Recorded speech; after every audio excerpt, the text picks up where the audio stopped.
President Trump tapped former Douglas County School Board member Doug Benevento as the Region 8 Director of the Environmental Protection Agency this week. Benevento will oversee Colorado, Montana, North and South Dakota, Utah, Wyoming, and 27 tribal nations, some most recently impacted during the Gold King mine spill.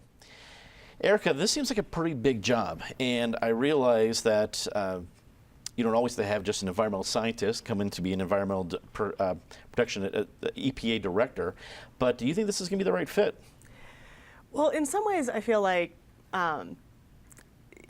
it's not actually that significant who is in this role because we've had such a change in focus at the top. So whoever was going to be put in this role was, one, going to be bringing that shift in focus, and two, we're facing probably a much reduced EPA budget, and that's been the biggest concern that I've heard from environmentalists, that with a much reduced budget, it's going to be very easy to just not do certain things that maybe are important to the environmental community and perhaps things that businesses would rather that the EPA not be involved in.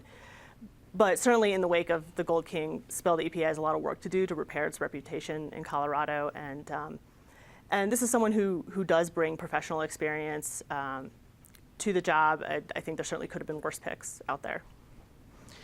Patty, what do you think? This is a huge geographic area. I mean, the West usually comes up with that kind of stuff, but I mean, this is, I don't know my percentages very well, but it looks like almost a third of the country geographically. Is Benevento up to the task? Well, he does. At least he knows Colorado, which is good for us. He was the head of the Colorado Department of Health a decade ago under Owens. We've certainly had worse people coming out of Colorado with the EPA. I mean, you look at Ann Gorsuch, you look at everyone who came during the Ronald Reagan administration. But there are really big challenges ahead, like the gold mine. We are looking at the sagebrush grouse. You know, they're changing the endangered species things. There's drilling. There are all these areas that are now going to be put back into possible development. So there are huge issues out there, and I just hope he has an even hand and maybe is a little less thin-skinned than he was when he was head of the health department in Colorado. Michael, what do you think? Benevento comes from a lot of different experience here in Colorado, but the EPA is a whole different banana. It's a huge area. And as Erica mentioned, you have a national agenda that may not ask for a lot of things to get done. The right pick? I think so. There's no tougher job than being on the Douglas or Jefferson County School Board. There's just nothing like it. And so I think that he's going to get a lot of attention in this job. I think his biggest challenge is going to be building back trust in the EPA after the Gold King mine disaster. Those images are stuck in everybody's head right now. And so I think, one positive thing, the governor, Governor Hickenlooper and Senator Gardner both came out with positive statements about him. I think he has the background and experience. I think he'll do a good job.